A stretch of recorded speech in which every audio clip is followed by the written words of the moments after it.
तो बच्चों स्टार्ट करते हैं कल की रिकॉर्डेड क्लास। ये 3 PM वाले बच्चों की है। हम लोग पढ़ रहे थे बच्चों सिस्टम ऑफ लीनियर इक्वेशन को सॉल्व करने के मेथड्स, और उसमें हमने केस नंबर 1 पढ़ लिया था जहां पर कि determinant A not equals to 0 value hold करता है। डिटर्मिनेंट ए की वैल्यू 0 नहीं होती। आज हमें पढ़ना था केस नंबर 2, मतलब कल हमने ये पढ़ा था केस नंबर 2 जहां पर कि डिटर्मिनेंट ए की वैल्यू आ जाती है इक्वल्स टू 0। तो अगर डिटर्मिनेंट ए की वैल्यू 0 आ गई तो ऐसे मैट्रिक्स को हम क्या नाम देते हैं? ऐसे मैट्रिक्स को हम क्या बोलते हैं? इस टाइप के मैट्रिक्स को कहा जाता है सिंगुलर मैट्रिक्स। इस तरह के मैट्रिक्स को कहते हैं सिंगुलर मैट्रिक्स। और अगर डिटर्मिनेंट ए 0 आ गया, यहां देखिए, अगर डिटर्मिनेंट ए 0 आ गया तो ए इनवर्स का फॉर्मूला है एडजॉइंट ए अपॉन डिटर्मिनेंट ए। अगर डिटर्मिनेंट 0 आ गया तो नीचे डिनोमिनेटर हो जाएगा 0, जिससे कि इसकी एग्जिस्टेंस खत्म हो जाएगी। ए इनवर्स एग्जिस्ट नहीं करेगा। किसी का भी डिनोमिनेटर 0 हो गया तो वैल्यू हो जाएगी नॉट डिफाइंड, इंफिनिटी हो जाएगी। सारी वैल्यूज, सारी की सारी वैल्यूज इंफिनिटी हो जाएंगी। इसीलिए मैं आपसे कह रहा हूं अगर डिटर्मिनेंट 0 हो गया तो मैट्रिक्स कहलाता है सिंगुलर, और उस केस में A inverse does not exist. तो भाई अब x की वैल्यू कैसे निकालें? x का फॉर्मूला तो था ए इनवर्स इंटू बी। आप कह रहे हो कि ए इनवर्स तो एग्जिस्ट ही नहीं कर रहा, तो x की वैल्यू तो मिलेगी नहीं। नहीं, ऐसा नहीं है, x की वैल्यू अब भी मिल सकती है। इसके लिए क्या कंडीशन है, क्या है? एक टेस्ट हमें लगाना पड़ेगा जिसे हम कहते हैं कंसिस्टेंसी टेस्ट। जिसे हम कहते हैं कंसिस्टेंसी टेस्ट। और ये टेस्ट ये कहता है कि अब आपको फाइंड करना चाहिए एडजॉइंट ए इंटू बी। ठीक, क्या फाइंड करना चाहिए? Adjoint A into B. दोबारा से सुन लो, अगर डिटर्मिनेंट ए 0 नहीं है तब तो आंसर मिलेगा, तब तो लीनियर इक्वेशन के सिस्टम का सॉल्यूशन एग्जिस्ट करेगा। लेकिन अगर डिटर्मिनेंट ए 0 है उस केस में इनवर्स एग्जिस्ट नहीं करता। क्यों नहीं करता? ये लिखा हुआ रीजन, इनवर्स एग्जिस्ट नहीं करता। ए हो जाता है सिंगुलर मैट्रिक्स, और अगर इनवर्स एग्जिस्ट नहीं करता तो x की वैल्यू यहां से मिल नहीं सकती। इसके लिए हम क्या करते हैं, हम लगाते हैं कंसिस्टेंसी टेस्ट, जो ये कहता है कि अब आप फाइंड कीजिए एडजॉइंट ए इंटू बी। अगर एडजॉइंट ए इंटू बी 0 आ जाता है तो होगा इनफाइनाइट सॉल्यूशन, और अगर adjoint A into B not equal to 0 आता है तो हो जाएगा नो सॉल्यूशन। और आपको पता है अगर सॉल्यूशन ही नहीं है तो फिर क्या फाइंड करेंगे भाई? तो यहां पर हम छोड़ देंगे और लिख देंगे इनकंसिस्टेंट इक्वेशंस या इनकंसिस्टेंसी अराइजेस। इनका सॉल्यूशन नहीं है, ये इक्वेशन इनकंसिस्टेंट है, कोई सॉल्यूशन नहीं आएगा।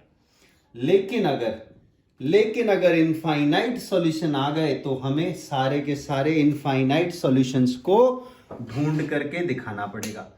हमें सारे के सारे इनफाइनाइट सॉल्यूशंस को ढूंढ करके दिखाना पड़ेगा कि वो इनफाइनाइट सॉल्यूशन कौन से हैं। तो उस केस में हम क्या करेंगे? इनफाइनाइट सॉल्यूशन को ढूंढ के दिखाना पड़ेगा। उस केस में हम क्या करेंगे? हम z को k मान लेंगे। अब ये k क्या है? k कोई भी एक रियल नंबर है, कांस्टेंट है। हम z को k मान लेंगे और अब हम कोई भी 2 इक्वेशन चूज करेंगे। Choose any 2 equations. उन दोनों इक्वेशन में z को k पुट करेंगे और फिर हम वहां से x और y की वैल्यू फाइंड कर लेंगे। Find values of x and y in terms of k। तो अब हमारे पास x भी है, y भी है, z भी है, तीनों के तीनों किसके टर्म्स में? k के टर्म्स में, इन टर्म्स ऑफ k। ठीक, और k कैसा नंबर है? और k कैसा नंबर है? k है एक रियल नंबर। ठीक, दोबारा देख लो। तो अब हमारे पास क्या क्या है, देख लो दोबारा से। हमारे पास जैसे ही इनफाइनाइट सॉल्यूशन आएगा, जैसे ही एडजॉइंट a इंटू बी 0 आ जाएगा, जैसे एडजॉइंट a इंटू बी 0 आएगा, हम क्या कहेंगे? इनफाइनाइट सॉल्यूशन एग्जिस्ट करते हैं। इनफाइनाइट सॉल्यूशन एग्जिस्ट करते हैं। एडजॉइंट a इंटू बी 0 आने का मतलब ये है, ये इस टेस्ट ने बताया हमें, कंसिस्टेंसी टेस्ट ने बताया। और अगर आप डीपली सोचोगे तो बात समझ में आएगी। और कल मैंने रीजन भी दिया था कि क्यों ऐसा है, 0 आने पे सॉल्यूशन आ रहा है, इनफाइनाइट सॉल्यूशन है, नॉट इक्वल टू 0 पे नहीं है। ठीक, एक बार और सोचना, नहीं समझ में आए तो पूछना। तो इनफाइनाइट सॉल्यूशन अगर आएंगे तो हम क्या करेंगे? z को k मानेंगे। k एक रियल नंबर है और वो z की वैल्यू k जो है वो हम बाकी की कोई भी दो इक्वेशन चूज करके उसमें पुट कर देंगे। तो फिर हमारे पास x और y की वैल्यूज आ जाएंगी इन टर्म्स ऑफ k। ठीक, और k क्योंकि कोई भी रियल नंबर हो सकता है तो इस वजह से हमें x y z की इनफाइनाइट वैल्यूज मिल जाएंगी। तो इस तरह से हमें केस नंबर 2 करना था, जो मैंने कल आपको बताया। अब मैं दोनों केसेस के आपको एक एक क्वेश्चन करके दिखाऊंगा। राइट, एक बार और मैं रिपीट कर रहा हूं, दोबारा सुन लीजिए। देखो, तो सबसे पहले हमने पढ़ा कि अगर डिटर्मिनेंट a 0 आएगा तो उस केस में a इनवर्स एग्जिस्ट नहीं करता। रीजन ये लिखा हुआ, क्योंकि a इनवर्स का फॉर्मूला है adjoint a upon determinant a। अगर डिटर्मिनेंट a 0 हो गया तो डिनोमिनेटर 0 हो जाएगा, जिससे सारी वैल्यूज इनफाइनाइट हो जाएंगी, नॉट डिफाइंड हो जाएंगी, और a इनवर्स एग्जिस्ट नहीं करेगा।